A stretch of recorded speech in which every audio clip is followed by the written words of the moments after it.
نتكلم عن هندسة القرآن، نتكلم عن الترتيب الهندسي للسور القرآنية. ونعلم أن القرآن له ترتيبان: ترتيب نزول وترتيب مصحف.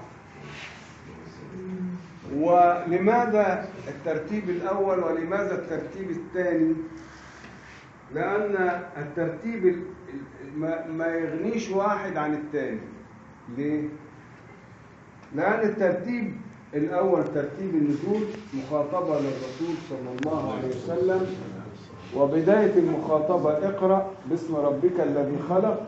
يبقى هنا الله سبحانه وتعالى يأمر نبيه أن يتلقى القرآن ويقرأه ويبلغه.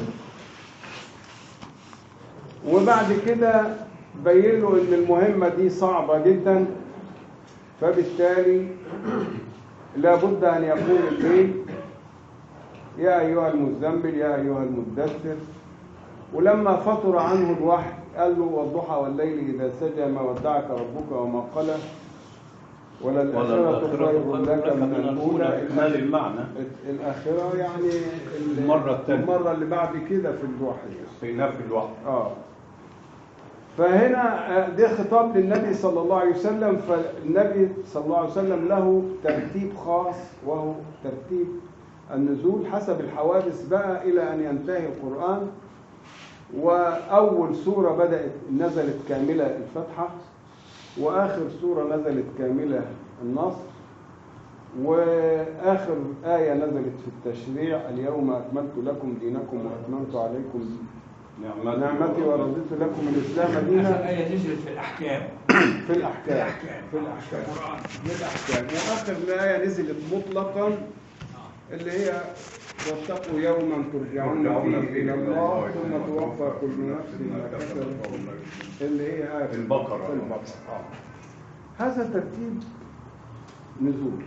هناك ترتيب مصحف لا يتناسب ترتيب النزول مع ترتيب المصحف. يعني ما يصحش واحد في أوروبا أسلم أول ما نقول له قم الليل إلا قليلا، أو نقول له اقرأ، يمكن هو عالم من العلماء الكبار هتقول له اقرأ. فإنما الترتيب المنطقي اللي هو ترتيب المصحف إلى يوم القيامة، البداية الفاتحة. يعني الفاتحة هذه أم الكتاب، الخلاصة السريعة للكتاب. ما في آية في القرآن إلا وأشارت إليها الفاتحة. لو كل واحد مننا وهو قاعد يجيب آية نقول لك الإشارة بتاعتها في الفاتحة إيه؟ مستعدين للتجربة؟ لا، احنا عايزين نبين ده عشان يبقى بيان، يعني مش عشان الصفر. الأحرف المقطعة ديت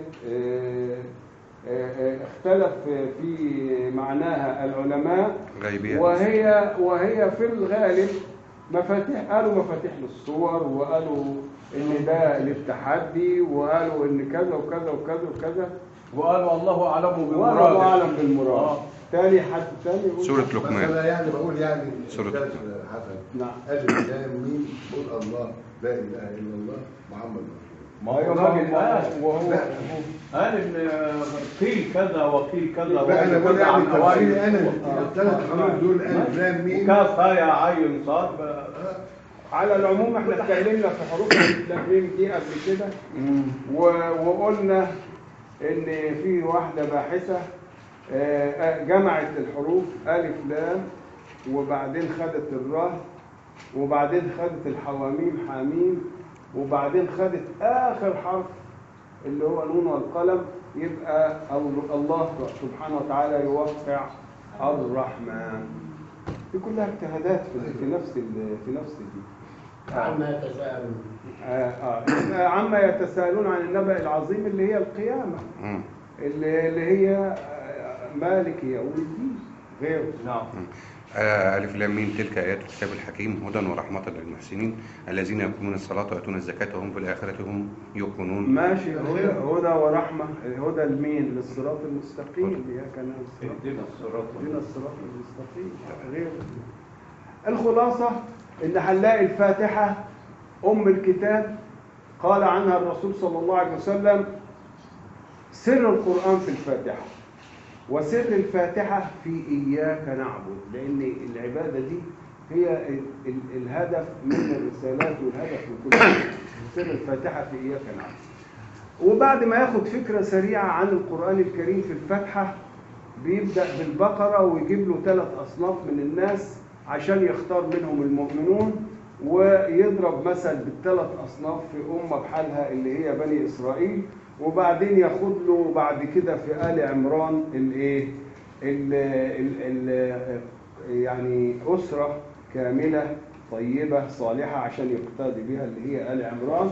وبعد آل عمران ياخد له بعد كده بناء الأسرة، ياخده في النساء، وبعد كده المحرمات والمحلات في المائدة، وبعد كده التوحيد الكامل بقى في الأنعام، وبعد كده الدفاع عن هذا الدين وعن هذه الأمة وعن كذا وكذا وفي الأنفال. لكن وهكذا بيمشي القرآن بالترتيب إلى أن يأتي إلى آخر القرآن جزء عامة، السور القصيرة التي هي عبارة عن إشارات لما مضى وتذكير وتنويه وشدة وقوة في العبارة حتى يتذكر الإنسان ويعود إلى ربه بعد أن عرف الحقائق السابقة كلها.